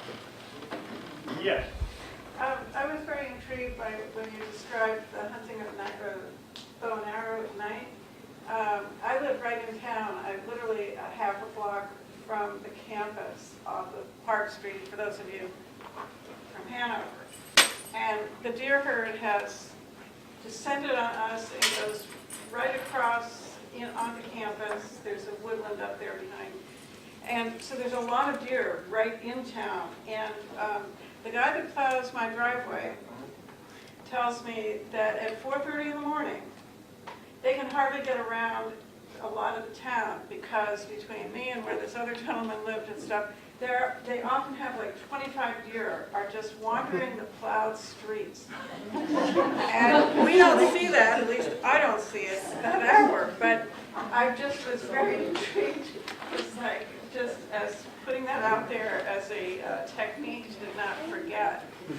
They're very adaptable species, right? I mean, you know, they know that people aren't out at that period of time, and they can eat 24 hours a day. So they have why not? free reign of It's all their town then. So we've got about 3 more minutes, and I'm going to try to get some hands I know have been up for a while. Hi, I'm Rob Harris. I'm a butter on Balch Hill. And what my question to the panel is, why would it be necessary to do bow and arrow hunting on Balch Hill, since it's a small area surrounded by homes? When I think last year 2 deer were taken, where over on the water company land where the same deer herd has to be, I think there was 40 deer taken with rifle. So why are we opening up Balch Hill, which seemed to have settled out? So the only, our panelists here have nothing to do with management of Balch Hill, but maybe somebody could talk about how you target particular areas. We've got a dense residential area adjacent to essentially a forest preserve. Yeah, and I think it's been mentioned here a few times that you know, just focusing on one of these areas isn't going to work because these deer are going to eventually pick up on the pressure, they're going to move, and you know, it's going to take some sort of integrated approach. It's going to take a lot of cooperation with members of the town and a lot of communication so everybody knows what's going on. And you know, nothing you guys are experiencing here is different than any other community that's had the same issue. This type of stuff has been going on, you know, in areas in New York and Pennsylvania for a long time, and they're difficult problems because these deer are in close proximity to people. There's a lot of concern about safety, but what we do know is that hunting pressure has to be increased in one way or another, and that's the first step. And I think the first step is, particularly since the Hanover area is in Ithaca, it's not Cornell, we haven't reached those levels yet, so we don't need to take quite as drastic of steps to see a change. So for example, when we split the management units back in 2012, we added the hunter either sex days were as high as they've been in about 15 years, because when we split those units, we went back to a 92-day season for archery either sex, and we went from 0 days during the muzzleloader and the firearms season to just 2 days. Now that seems like a small increase, 2 days during the muzzleloader, 2 days during the firearms season, but because we use either sex days, anybody who hunts can hunt those 2 days. We saw an increase just that 1 year of 124% in the adult doe kill for the area. So you know, and then the upcoming 2 years we've increased either sex hunting a day on the muzzleloader and a day on the firearms again. So we're hoping we'll see another substantial increase in the harvest. But again, if we're only taking deer from small portions of the town, there's still going to be these refuges where deer are living. So we need to disperse hunting pressure into some of these areas. And I think where the town gets involved is making sure that everybody's comfortable with how that's done. And you know, ideas in terms of you know, shutting this area down at this time of year might be good. But I think it's an important discussion to have with the town. And as Adam had said, like they see themselves in Vermont, you know, we can help kind of facilitate some of these discussions and some of these methods in terms of getting hunters in touch with landowners and things like that. So you know, we're open to helping, but we're lucky in the respect that we haven't gotten to those Ithaca or Cornell deer levels, and there's a good possibility that we can address this within the existing framework if we can come up with a system where we can increase hunting access and that everybody's safety-wise comfortable with it. So final word from Ithaca, where we hope the future isn't ours. Well, actually, I had the pleasure of going out to Balch Hill earlier today, and within the first minute out there was able to see that there's a clear browse line through the entire forest. So what I always suggest that people do, when they walk out in the forest, we're all a little bit taller than deer, so you gotta bend down, put your eyes about 4 feet, and see how far you can see through the hemlock. There's no needles, right, at 4.5 feet down, and then everything that's down on the ground is basically covered in snow, right? And anything that's above that line has been browsed, except for where the exclosures are out there that Dartmouth just put out. But the last thing that I wanted to mention is the success of a program shouldn't be just measured by the harvest of the deer. It's the impact of the vegetation, but it's also the fact that it doesn't serve as a refuge. And the hunting activity keeps that deer population from just occupying that space, even if it's just that it pushes it out over to a water company land, and then they're able to get shot, or at least hunters over there, or some other private property. So don't just use the number of deer harvested as a measure of success for any particular property. It is an integrated approach. I'm going to give one of our organizers, Barbara, the last word, but before I do that, I want to say, having sat through 2 hours this afternoon and 2 hours this evening, some of the conclusions that I come away with are that this is really an important issue in terms of our natural environment here in the Upper Valley and Hanover, Norwich area, that it's complicated, that communication across the community with landowners, homeowners, town officials, town organizations, that communication is really important, and that it's not just a one solution, that there's really a need for a comprehensive approach and a comprehensive plan. So I really want to thank our panelists, the Hanover Conservation Commission and Biodiversity Committee, the Hanover Conservancy, the Upper Valley Land Trust for helping this community have that conversation. Barbara, the last word.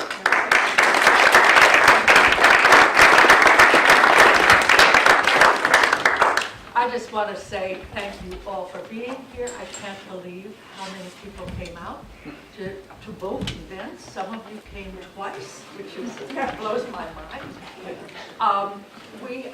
It has been such an interesting adventure for me to talk to these panelists and communicate with them. And like the scales have come off my eyes. I don't just see invasive plants everywhere, but I'm now looking for browse. I'm thinking we all need to learn our native plants, especially the little ones. The wildflowers are the first indicators. There are a couple examples over here. I just think the panelists have been wonderfully adaptable in going from the first session to now, and I think this has been very interesting evolution, that we've had a real conversation, and it looks as if maybe based on what Dan helped to make happen here, that conversation, I think we have a better sense about where we're going. So I just think this is, and I also have to say, I didn't do this alone. I've had a lot of help. Ed, but especially, sorry Ed, you were away. I was away. Especially John Bowden, the forester in Windsor County, has been my right-hand man, I guess. It's been really wonderful to work with him. He's very sensible and sort of kept things on track. So I just thank you all, and I hope this isn't the end of the conversation. I'd like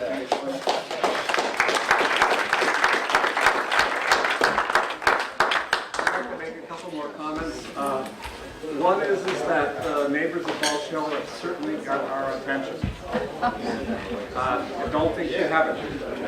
We will. Thank you. This meeting actually, these meetings actually have been brought on to reveal the problem and to discover ways of dealing with the problem.